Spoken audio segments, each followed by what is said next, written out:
김쌤과 함께 말씀 속으로. 제목을 읽어볼게요. 하나님께 더 가까이. 선생님이 어느 날 통영으로 선교를 간 적이 있어요. 바다도 보고 맛있는 음식도 먹고 좋은 선교대원들도 만나서 참 좋았어요. 하지만 제일 기쁘고 감사한 일은 아침 저녁으로 하나님께 예배드리고 믿지 않는 영혼들에게 복음을 전하는 일이었어요. 왜냐하면 예배와 전도를 통해서 하나님께 더 가까이 갈 수 있었기 때문이에요. 무슨 말이냐고요? 예배와 전도는 하나님께서 제일 기뻐하시는 일이잖아요. 또 하나님께서 함께 하시는 일이니까요. 당연히 평소보다 하나님과 가까워질 수밖에 없었던 거예요.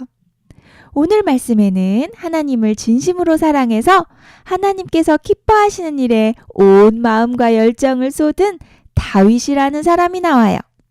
하나님께서 그를 얼마나 사랑하셨는지 사도행전 13장 22절은 그를 하나님 마음에 맞는 사람이라고 소개해요. 한번 말씀 속으로 들어가 볼까요? 친구들, 언약궤를 알고 있나요?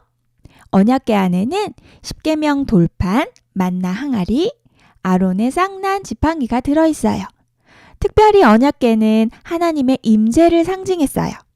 사람들은 언약궤를 보면서 하나님을 생각했고 하나님께서 함께 하시는 것을 경험했어요.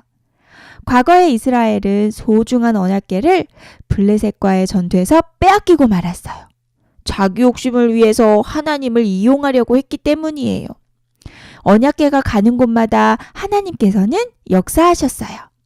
블레셋이 섬기는 우상인 다곤의 신상은 목과 손목이 잘렸고 블레셋 사람들은 온몸에 종기가 나서 고통당했어요. 하나님께서 살아계시다는 것을 깨달은 블레셋은 두려운 마음으로 다시 이스라엘로 언약궤를 보내요. 벳세메스로 돌아온 언약궤는 아비나답의 집으로 옮겨져요. 그 후로 오랜 시간 그 아들인 엘리아살이 언약궤를 거룩하게 지키게 돼요. 그 사이 다윗은 이스라엘의 왕이 되었어요. 다윗이 왕이 된 후 제일 처음 한 일이 무엇이었을까요? 바로 하나님을 상징하는 언약궤를 다윗성으로 옮기는 일이었어요. 그만큼 하나님을 사랑했고 하나님께 가까이 가길 원했어요. 이 일을 위해서 3만 명의 병사를 모으고 언약궤가 있는 아비나답의 집을 찾아갔어요. 다윗은 언약궤를 소가 끄는 수레에 싣고 운반했어요. 그러나 나곤의 타작마당에서 소들이 날뛰기 시작했어요. 하나님께서 말씀하신 방법대로 운반하지 않았기 때문이에요. 결국 언약궤는 오베데돔의 집에 다시 3달을 머무르게 돼요. 다시 한번 다윗은 하나님의 말씀대로 레위인을 통해서 언약궤를 운반했어요.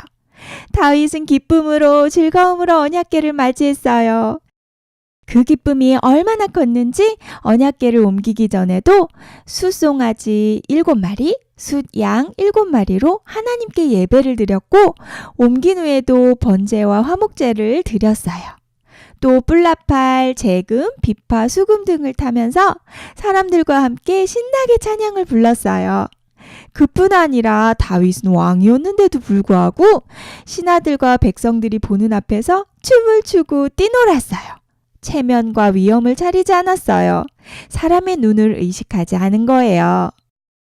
하나님 앞에서 하나님을 향한 기쁨과 감사를 마음껏 표현했어요. 오늘 말씀이 우리에게 주는 메시지는 무엇일까요? 첫 번째, 하나님과 하나님의 말씀을 가까이 해요.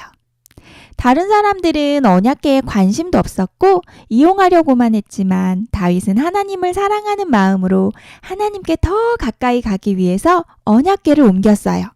여기서 언약궤는 하나님을 상징하고 또 하나님의 말씀을 상징해요.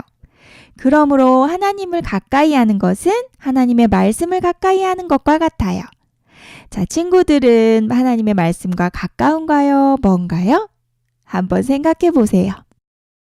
두 번째, 하나님을 사랑하는 사람이 하나님의 사랑을 받아요.